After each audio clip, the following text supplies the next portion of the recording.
महर्षि वाल्मीकि जी ने रामायण की रचना की है और इस वाल्मीकि रामायण के अयोध्या कांड का हम सभी स्वाध्याय कर रहे हैं। आज अयोध्या कांड के 69तमः सर्ग 69वें सर्ग का स्वाध्याय करेंगे। पिछले सर्ग में बताया गया था कि महात्मा विद्वान वशिष्ठ जी जो कुल पुरोहित थे महाराज दशरथ के, उनके आदेश से 5 जनों को भरत जी को लाने के लिए भेजा गया था और ये दिया गया था कि वहाँ आप ये नहीं बताएंगे कि अयोध्या की क्या परिस्थिति है, राम जंगल चले गए या आपके पिताजी का देहावसान हो गया, ये सब बातें नहीं बतानी है और उन्हें लेकर आना है। अब आगे ये दूत पहुंच गए हैं भरत जी के पास। अब आगे कहते हैं, यामेव रात्रिं ते दूता प्रविशन्ति स्म तां पुरीं भरतेनापितां रात्रिं स्वप्नो दृष्टोऽयमप्रियः। जिस रात में दूतों ने उस नगर में प्रवेश किया था, उससे पहली रात में भरत ने भी एक अप्रिय स्वप्न देखा था। व्युष्टामेव तु तां रात्रिं दृष्ट्वा तं स्वप्नमप्रियं पुत्रो राजाधिराजस्य शुभ्रिशं पर्यतप्यत। रात बीतकर प्रायः सवेरा हो चला था, तभी उस अप्रिय स्वप्न को देखकर राजाधिराज दशरथ के पुत्र भरत मन ही मन बहुत संतप्त हुए। तप्यमानं तमाज्ञाय वयस्याः प्रियवादिनः आयासं विनयिष्यन्तः सभायां चक्रिरे कथाः। उन्हें चिंतित जान उनके अनेक प्रियवादी मित्रों ने उनका मानसिक क्लेश दूर करने की इच्छा से एक गोष्ठी की और उसमें अनेक प्रकार की बातें करने लगे। वादयन्ति तदा शान्तिं लासयन्त्यपि चापरे नाटकान्यपरे स्माहुर् हास्यानि विविधानि च। कुछ लोग वीणा आदि बजाने लगे, दूसरे लोग उनके खेद की शांति के लिए नृत्य कराने लगे। दूसरे मित्रों ने नाना प्रकार के नाटकों का आयोजन किया जिनमें हास्य रस की प्रधानता थी। सतैर्महात्मा भरतः सखीभिः प्रियवादिभिः गोष्ठी हास्यानि कुर्वद्भिर्न प्राहृष्यत राघवः। किंतु रघुकुल भूषण महात्मा भरत उन प्रियवादी मित्रों की गोष्ठी में हास्य विनोद करने पर भी प्रसन्न नहीं हुए। तमब्रवीत प्रिय सखो भरतं सखीभिर्वृतं सुहृद्भिः पर्युपासीनः किं सखे नानुमोदसे। तब सुहृदों से घिर कर बैठे हुए एक प्रिय मित्र ने मित्रों के बीच में विराजमान भरत से पूछा, सखे तुम आज प्रसन्न क्यों नहीं होते हो? एवं ब्रुवाणं सुहृदं भरतः प्रत्युवाचः हिनोत्वं यन्निमित्तं मे दैन्यमेतदुपागतं स्वप्ने पितरमद्राक्षं मलिनं मुक्तमूर्धजं पतन्तमद्रिशिखरात् कलुषे गोमये हृदय।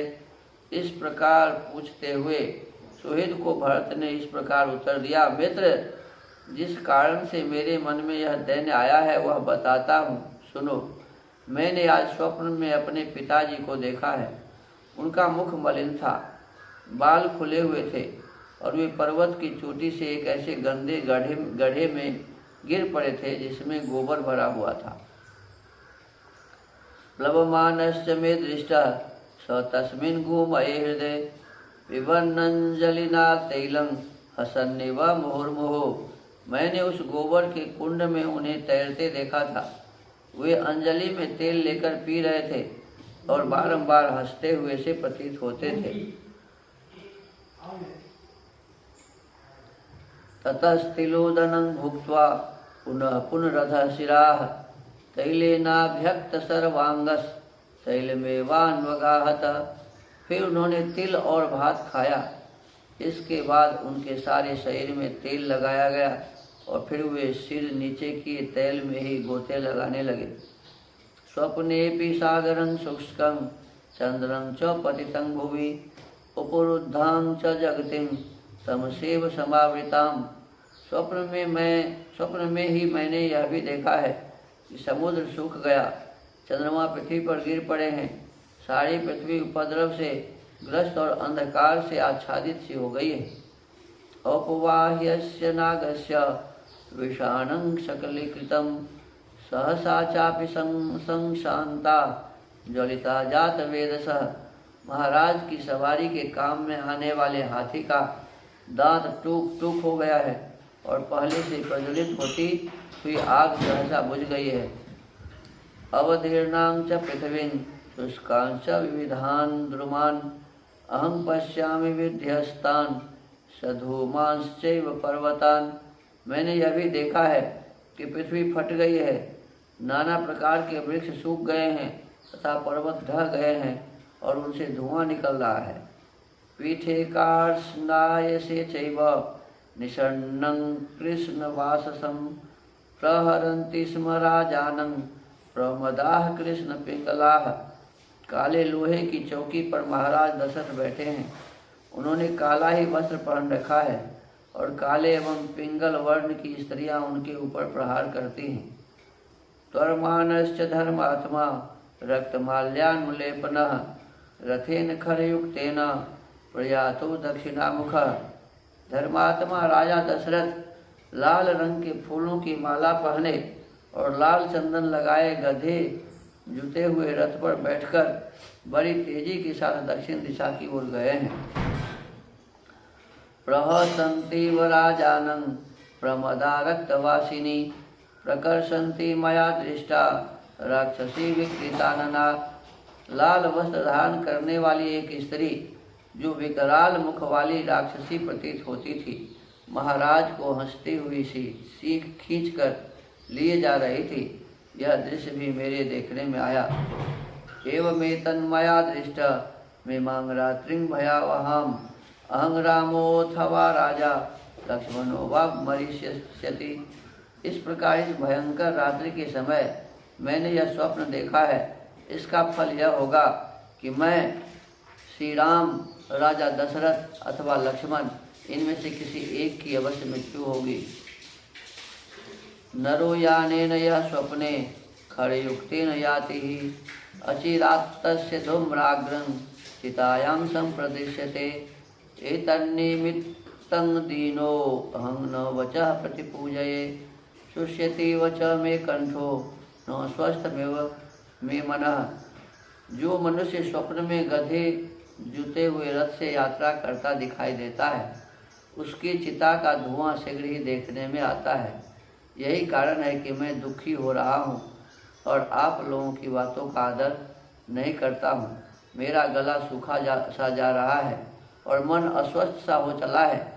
न पश्यामि भयस्थानं भयं चैवोपधारये भ्रष्टश्च स्वरयोगो मे छाया चापगता मम। जुगुप्सु एव चात्मानं न च पश्यामि कारणम्। मैं भय का कोई कारण नहीं देखता तो भी भय को प्राप्त हो रहा हूँ। मेरा स्वर बदल गया है तथा मेरी कांति भी फीकी पड़ गई है। मैं अपने आप से घृणा सी करने लगा हूँ, परंतु इसका कारण क्या है यह मेरी समझ में नहीं आता। इमां च दुःस्वप्न गतिं निशम्य हि त्वनेकरूपामवितर्कितां पुरा भयं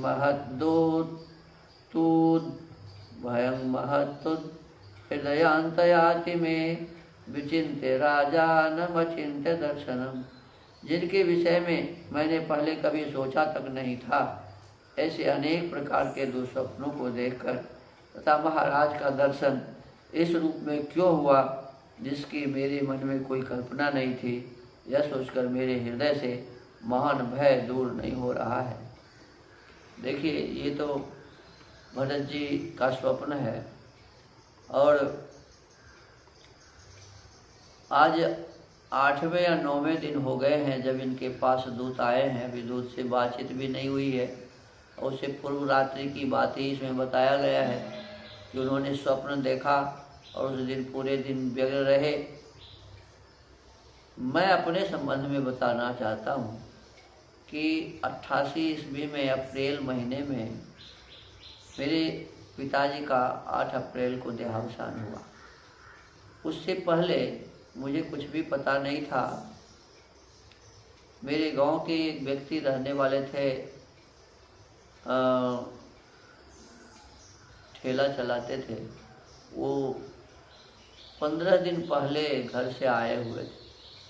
मैं एकाएक उनसे मिलने गया और उन्होंने कहा कि देखिए आपके पिताजी बहुत बीमार थे। उन्होंने कहा था मुझे कि आपसे मिल करके बताने के लिए, लेकिन मैं तो भूल गया, आपको बताया नहीं। और वो तो बहुत बीमार थे। तो मेरे मन में उससे पहले से ही बातचीत होने लगी थी कि क्या हुआ नहीं हुआ। पिताजी बहुत बीमार हैं। मैं सीधा गया, आनंद बाबू जो हमारे डीएवी पब्लिक स्कूल के मैनेजर थे, उनसे निवेदन किया कि मैं तो पिताजी अस्वस्थ हैं, चला जाऊंगा। वहाँ अव्यवस्थाएं थी विद्यालय में, वो छुट्टी नहीं देना चाहते थे। उन्होंने कहा कि एक काम करो, आप जाओ और पिताजी को लेकर के आ जाओ, यहीं इनका इलाज करें।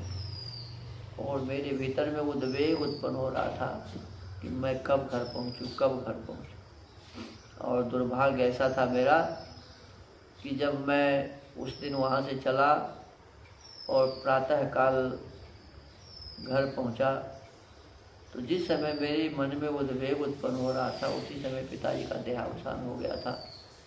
और मेरे पहुंचने से पहले रात्रिकाल ही लोग उन्हें जला भी दिए थे। मैं केवल जाकर उनकी चिता देखी।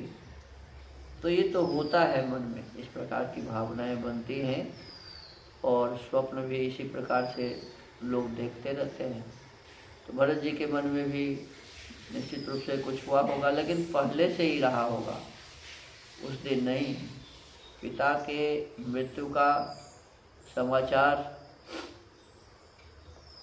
जब वो सुने हैं, भाई के वनगमन का भी, तो इस प्रकार की बातें उनके मन में तो आई होंगी। आज बड़े ही दुख का विषय भरत जी के लिए है कि अब वो स्वप्न के माध्यम से हृदय में भावना बना रहे हैं कि कोई न कोई अपशकुन होने वाला है। अब इसके पश्चात आगे के सर्ग में विशेष रूप से अब इनके जो लाने गए हैं इनके सेवक बताएंगे कि क्या परिस्थिति है, क्यों आपको चलना है। तो इसी के साथ आज के इस वाल्मीकि रामायण के स्वाध्याय के क्रम को विराम देते हैं। सबको नमस्ते। ओम।